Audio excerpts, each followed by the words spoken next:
Throughout human history, there has been a strange pattern. People often hate in others the very qualities that secretly live inside themselves. A person who condemns greed the most may turn out to be the most greedy. The one who shouts the loudest about morality may sometimes hide the darkest desires. And the one who constantly accuses others of lying may be living in a lie themselves. Why does this happen? The Swiss psychiatrist Carl Jung called this phenomenon the shadow. According to him, every person carries an invisible part of their personality, a dark side they do not want to acknowledge. This can include aggression, envy, cruelty, selfishness, greed, the desire for power, suppressed desires, or even abilities that a person is afraid to express. From early childhood, society teaches us how we should behave. We are told, be kind, be polite, don't be angry, don't be jealous, don't want what others have, don't show weakness. Gradually, a person begins to build an image of themselves, a kind of social mask. Jung called this mask the persona. It is the version of ourselves that we show to the world. A good person, honest, moral, well-behaved, in control. But inside us remain the feelings and traits that do not fit this image. We do not destroy them, we hide them. And this is where the shadow is born. The shadow is not simply evil. It is everything that a person has pushed out of their conscious mind. All the qualities they refuse to admit exist within them. Over time, the shadow grows larger, and eventually something strange happens.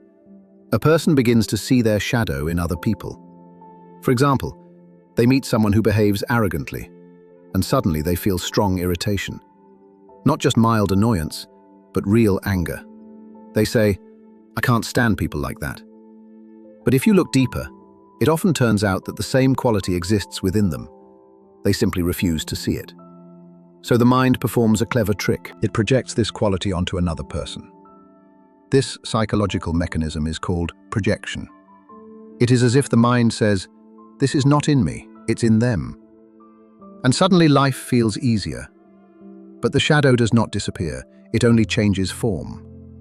The more a person tries to deny their darker qualities, the more strongly those qualities begin to appear, not within themselves, but in their reactions toward others. This is why sometimes we feel an irrational hatred toward people we barely know. Sometimes it takes only something small, someone's voice, their way of speaking, their confidence, their calmness, or even their weakness. And suddenly a powerful emotion appears. Jung believed that people encounter their shadow through other people every day. It happens everywhere. On the internet, at work, in families, in relationships. For example, someone may hate people who appear overly confident. They say, "They're too arrogant, they think they're better than everyone else." But deep down, that person might secretly wish they had that same confidence. Perhaps they were once told that confidence is wrong, that it is pride, that it is selfish. So they suppress that desire. But suppressed parts of the personality do not disappear. They continue to live in the unconscious. Sometimes they appear in dreams, sometimes in fantasies, sometimes in sudden emotional reactions. But most often they appear through our attitudes toward other people. Jung wrote that people often become mirrors for each other. When we look at another person, we are not only seeing them, we are seeing a part of ourselves that we refuse to recognize. That is why some people trigger such strange and intense feelings in us. It is as if they press hidden buttons inside our psyche. And the more we try to deny those qualities, the stronger our emotional reaction becomes. This is why the strongest conflicts in life often occur between people who are more similar than they realize. You can see this everywhere, in politics, in religion, in ideologies, even on the internet. Groups of people begin to hate each other while accusing the other side of exactly the same things: lies, manipulation, greed, cruelty. But if you look closely, both sides are often doing the same thing. Jung believed that humanity often projects its collective shadow onto other people, or even entire groups. And that is how enemies are created. Someone becomes the symbol of evil. Someone becomes the embodiment of everything bad. But in reality, it may simply be a reflection of parts of human nature that society refuses to acknowledge. The most surprising thing is that the shadow is not made only of negative qualities. Sometimes the shadow contains our greatest strengths: courage, creativity, sexuality, the desire for freedom, the desire for power. If a person has been taught that these qualities are bad, they may suppress them. And then they begin to judge people who openly express them. For example, someone might criticize artists, entrepreneurs, or leaders. They might say that these people are too ambitious. But in reality, they may simply fear their own ambition. And so the success of others becomes irritating. Jung once said something very important. Until you make the unconscious conscious, it will direct your life, and you will call it fate. This means that a person may live their entire life without realizing that much of their hatred is simply an encounter with their own shadow. And this is why working with the shadow is one of the most important tasks in psychology. Because when a person begins to recognize their shadow, something remarkable happens. Their reaction to people begins to change. They stop seeing the world as a battlefield full of enemies and begin to see it as a mirror. But this is a very difficult path, because acknowledging your shadow means admitting that inside you there is not only light, but also darkness. And in the next part, we will explore the most frightening question: why people fear their own shadow more than anything else. In the first part, we explored the idea that people often hate in others the qualities that exist within themselves. According to the Swiss psychiatrist Carl Jung, this hidden side of the personality is called the shadow. But there is a deeper and more unsettling question. If the shadow is a natural part of the human psyche, why are people so afraid of it? The answer lies in how human identity is formed. From childhood, every person begins building a story about who they are. Parents, teachers, culture, and society constantly send messages about what is acceptable and what is not. Children quickly learn that some emotions are rewarded: kindness, obedience, politeness, generosity. But other emotions are punished or rejected: anger, jealousy, selfishness, desire for power, sexual impulses. So the child learns a simple psychological rule. Some parts of me are acceptable, others must be hidden. Over time, this process becomes automatic. Whenever a thought, feeling, or desire appears that does not match the image of the good person, the mind pushes it away. This is called repression. The mind buries unwanted traits deep in the unconscious. But repression comes with a price. Those rejected parts of the personality do not disappear. They continue to exist in the unconscious mind, quietly influencing behavior from the shadows. This creates a psychological tension. On the surface, a person may believe they are calm, kind, and reasonable. But inside, powerful emotions may be building. Anger that was never expressed. Envy that was never acknowledged. Fear that was never understood. And because these emotions are hidden from consciousness, they become unpredictable. They may erupt suddenly in moments of stress. A person who sees themselves as calm may suddenly explode with rage. Someone who believes they are completely honest may suddenly find themselves lying. These moments feel shocking because they contradict the identity a person has carefully built. And that is exactly why the shadow is so frightening. It threatens the story we tell about ourselves. Most people prefer to believe they are rational and good, but the shadow reveals something uncomfortable. Human beings are not purely good or purely evil. They are both. This realization can feel deeply unsettling. It forces a person to confront the possibility that they are capable of things they never imagined. History provides many examples of this. Ordinary people have committed terrible acts when placed in certain circumstances. Psychologists have repeatedly demonstrated how easily human behavior can change under pressure. One famous example is the Stanford prison experiment, conducted by psychologist Philip Zimbardo.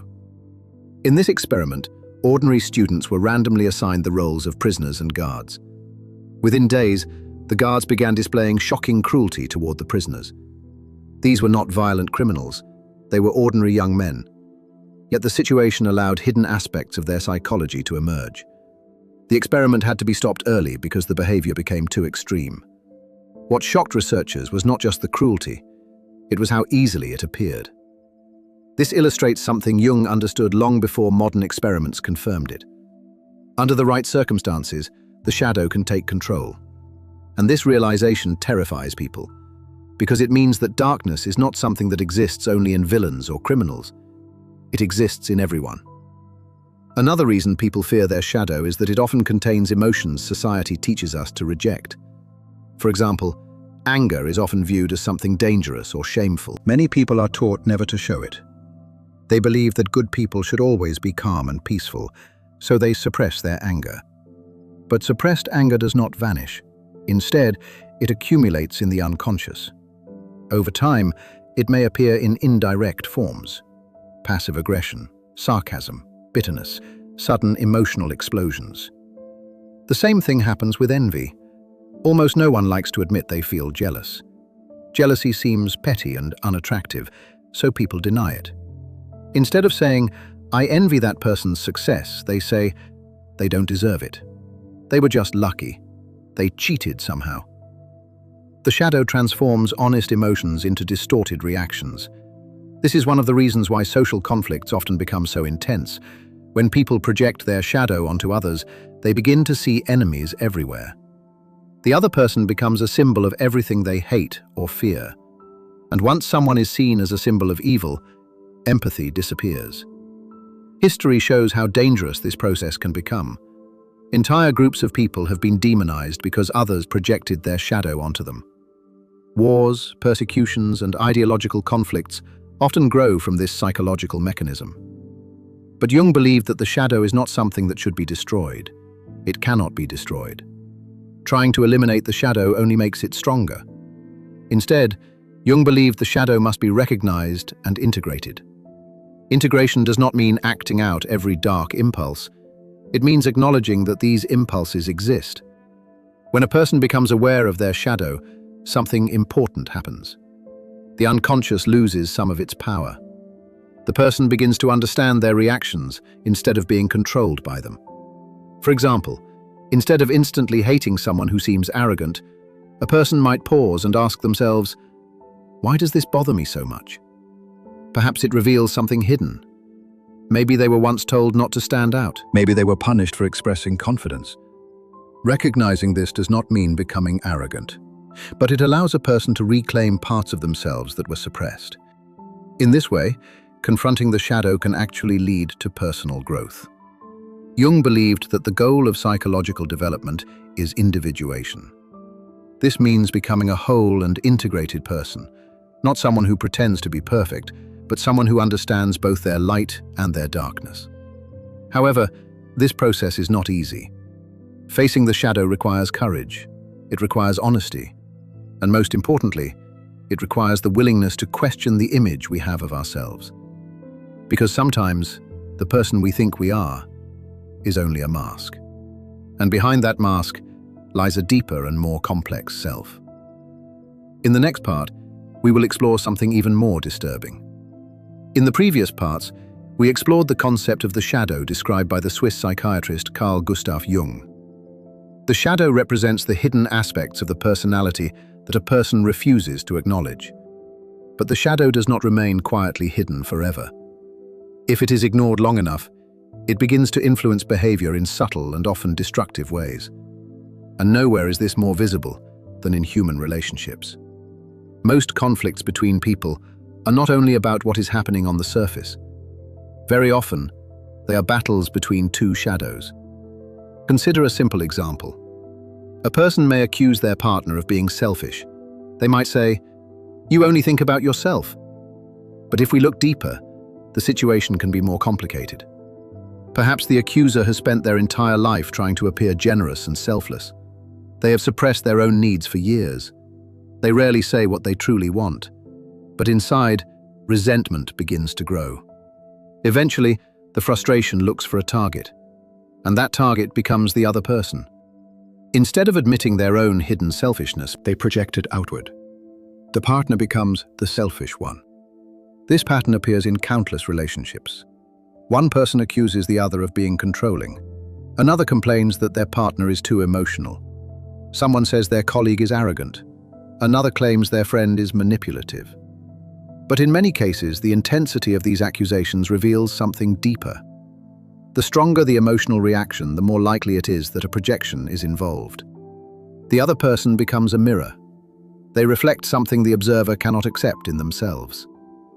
This is one of the reasons why certain people trigger unusually strong emotional reactions. Sometimes we meet someone and instantly dislike them. We cannot explain exactly why. Their behavior may not be particularly offensive, but something about them feels irritating.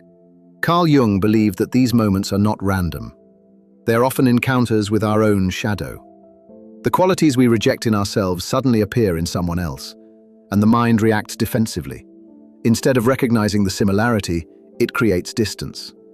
This person is nothing like me, we tell ourselves. But often the truth is the opposite. The similarity is exactly what causes the discomfort.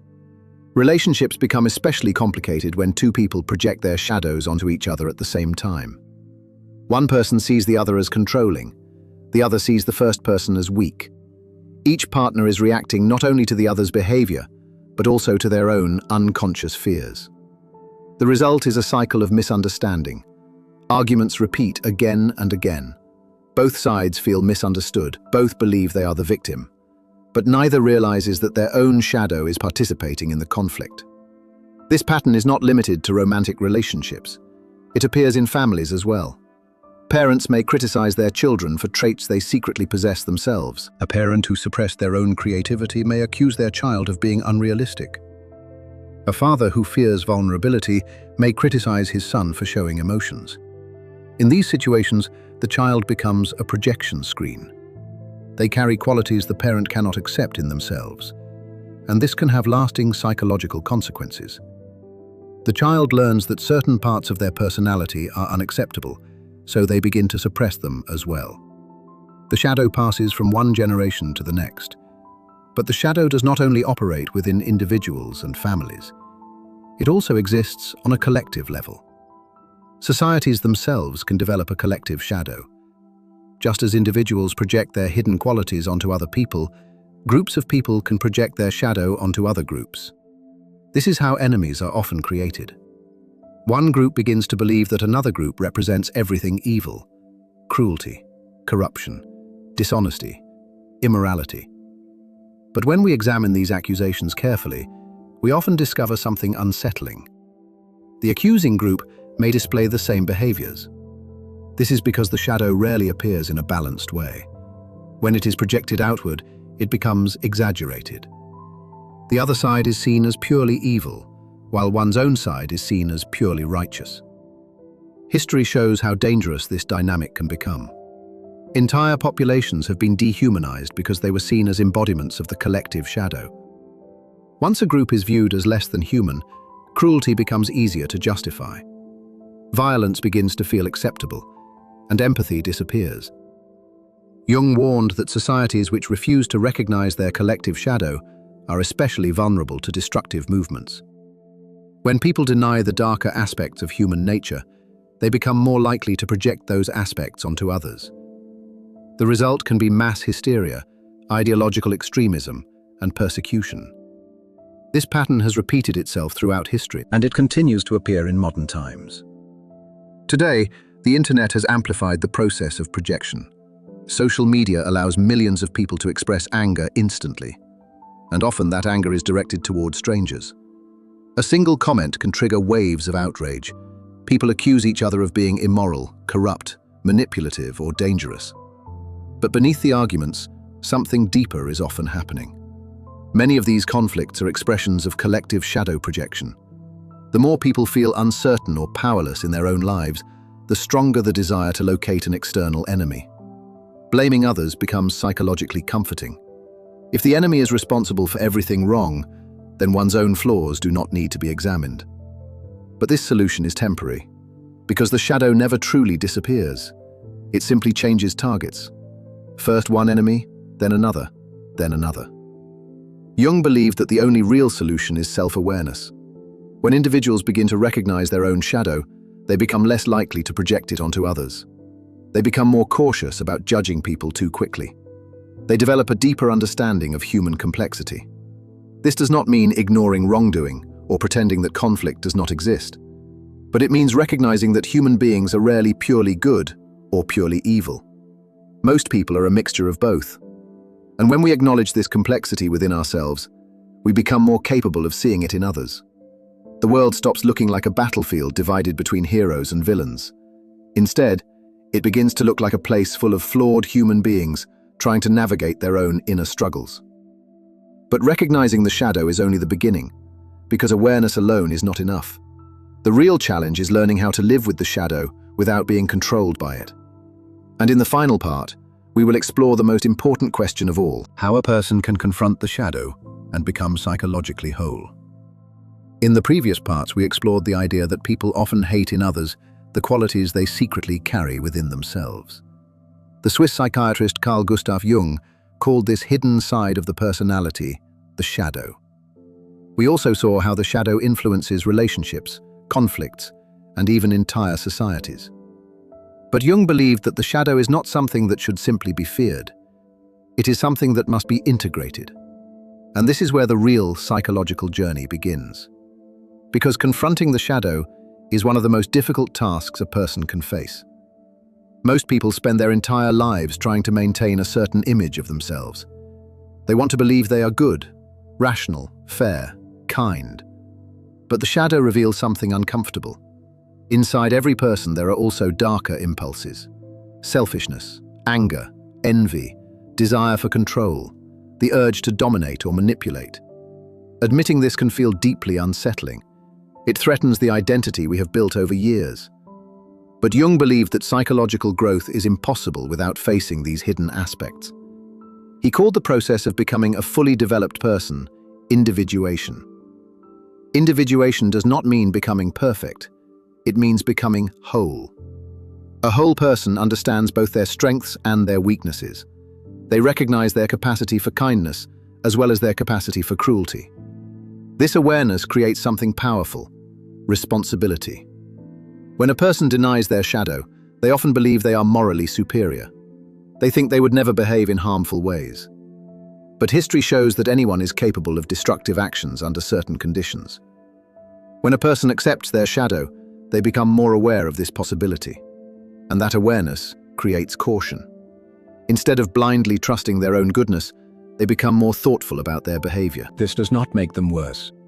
It actually makes them safer, because they are less likely to act out unconscious impulses. But how does someone begin this process? The first step is self-observation. Jung believed that emotional reactions are important clues. Whenever a person feels intense anger, jealousy, or hatred towards someone, it can be useful to ask a difficult question. What exactly about this person triggers me? Often the answer reveals something unexpected. Maybe the person is confident in a way we secretly wish we could be. Maybe they express anger openly while we suppress it. Maybe they pursue success without guilt while we feel ashamed of ambition. These moments of irritation can become opportunities for self-discovery. Instead of immediately judging the other person, we can turn the attention inward. This does not mean that the other person has done nothing wrong, but it means our reaction may contain more information than we first realize. Another way the shadow appears is through dreams. Jung believed that dreams often reveal hidden parts of the psyche. Characters in dreams may represent aspects of ourselves that remain unconscious. A threatening figure in a dream might symbolize anger or aggression that we refuse to acknowledge. A mysterious stranger might represent unknown potential. By paying attention to these symbols, people can begin to understand the parts of themselves they have ignored. Creative expression can also reveal the shadow. Art, writing, music, and storytelling often bring hidden emotions to the surface. This is one reason why creative people sometimes seem unusually aware of human complexity. Their work allows them to explore feelings that society often tries to suppress. But integrating the shadow does not mean acting on every impulse. Acknowledging anger does not mean harming others. Recognizing ambition does not mean exploiting people. Integration means accepting the existence of these impulses without being controlled by them. It is the difference between unconscious reaction and conscious choice. When the shadow is integrated, a person becomes more balanced. They can set boundaries without guilt. They can defend themselves when necessary. They can pursue goals without denying their values. In other words, they become more authentic. Jung believed that many psychological problems arise because people try to appear better than they really are. They hide their fears. They deny their weaknesses. They pretend they are always kind and rational. But the human psyche does not function well under constant denial. The more parts of ourselves we reject, the more fragmented we become. Integration brings those fragments back together. It allows a person to stand on solid psychological ground. Instead of constantly defending an idealized image, they become comfortable with their complexity. And something interesting happens when people reach this stage. Their perception of others changes. They become less judgmental, not because they ignore wrongdoing, but because they understand that human behavior is rarely simple. They recognize that everyone carries a shadow. Everyone struggles with impulses they do not fully understand. This awareness can create a deeper sense of empathy. It becomes easier to see people as complicated human beings, rather than as heroes or villains. Jung believed that if more individuals became aware of their shadow, many conflicts in the world would become less intense. Projection would decrease. Understanding would increase. People would become less obsessed with blaming others and more interested in understanding themselves. Of course, this does not eliminate all conflict. Human beings will always disagree. But awareness of the shadow reduces the tendency to dehumanize opponents. And that may be one of the most important psychological lessons Jung offered. The darkness we see in others is often a reflection of something within ourselves. And the path toward wisdom begins not with condemning that darkness, but with recognizing it.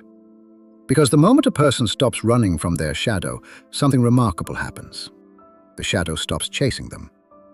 And for the first time, they begin to see themselves clearly.